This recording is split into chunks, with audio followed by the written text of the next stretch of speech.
I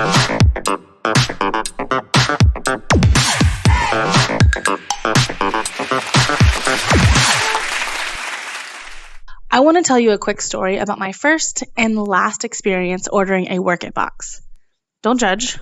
Let me tell you what that is first. Work It boxes promise to deliver hassle-free clothing in a box for working professionals who do not have time to shop for work clothes. I order on a Monday night, and by Thursday morning when my box is supposed to arrive, I receive nothing but an email saying, "We hope you loved your box. You have 48 hours to return by mail anything you don't love for a full refund." Well, it turned out that the package had accidentally been delivered to a neighbor who signed for it not realizing what it was. My neighbor, being the good neighbor she was, brought the package to me that Saturday afternoon. I tried on everything that night when I returned from my son's soccer game. I liked about half of the items and returned around $100 worth of clothing by mail the following Monday, since our post office was closed on Sunday. A week later, I received an email saying that, unfortunately, since I had missed the 48-hour deadline, I would not be eligible for a refund. They gave me the option of purchasing the clothes or issuing a credit for another box.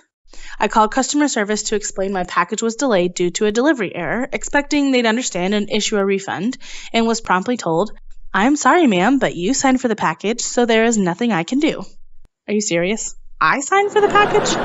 Like I just said, my neighbor got the package, not me. She must have signed. I was furious. I tried to stay collected, but she doubled down, saying, "Ma'am, I'm looking at a signature right here. Once you sign for the package, unfortunately the clock starts."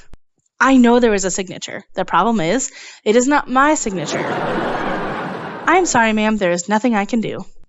So here's the thing. The half of the box I kept, I really liked. I probably could have used the credit and been perfectly happy. But I was so furious about Little Miss Signature telling me there was nothing she could do that I hung up the phone and never looked back. I will never use that company again. Not because I don't like the clothes, not because I don't like the price or convenience, not even because there was a little mishap with the delivery of my package. It is purely because I didn't feel it was fair to penalize me for my neighbor's signature. And as we will learn today, unfairness is a death kiss to good customer service. In our last two sessions, we have been discussing customer responsiveness. We have explored that responsive customer service has two primary objectives: quality and timeliness. We have also talked about how we live in a world that delivers instant gratification in ways we never thought possible, and how this makes customer service even harder. We looked at timeliness and ways to bridge the gap between what we can deliver and what our customers expect.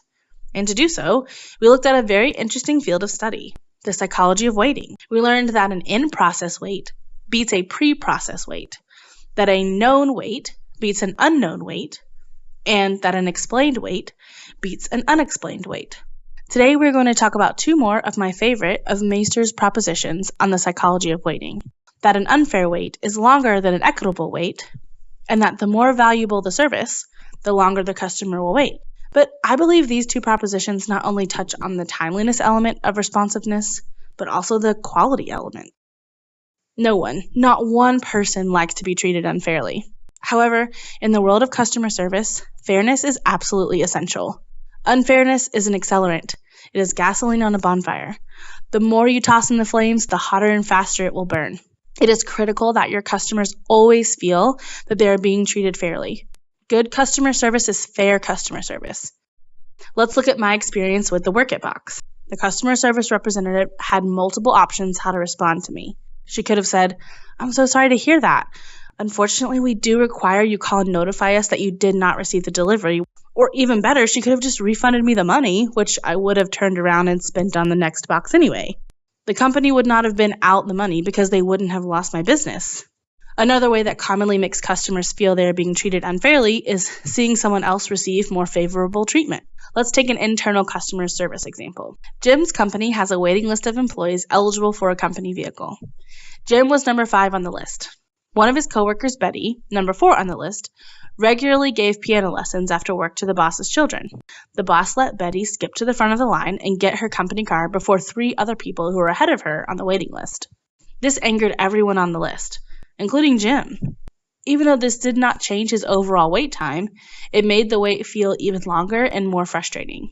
Now let's shift gears to our final proposition, which is that the more valuable a service, the longer a customer will be willing to wait for it. And while this point may seem rather self-explanatory and intuitive, I think it is the perfect place to end our time together. Always strive to make your service worth the wait. When you are short on the instant, go big on the gratifying. I will close with this story.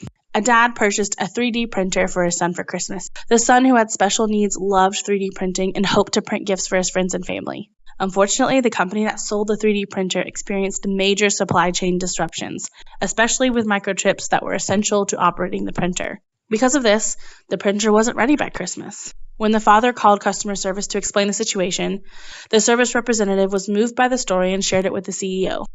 As soon as their supply of chips came in, the CEO himself personally delivered their top model printer to the young man. He also brought with him several cases of filament as a special gift from the company.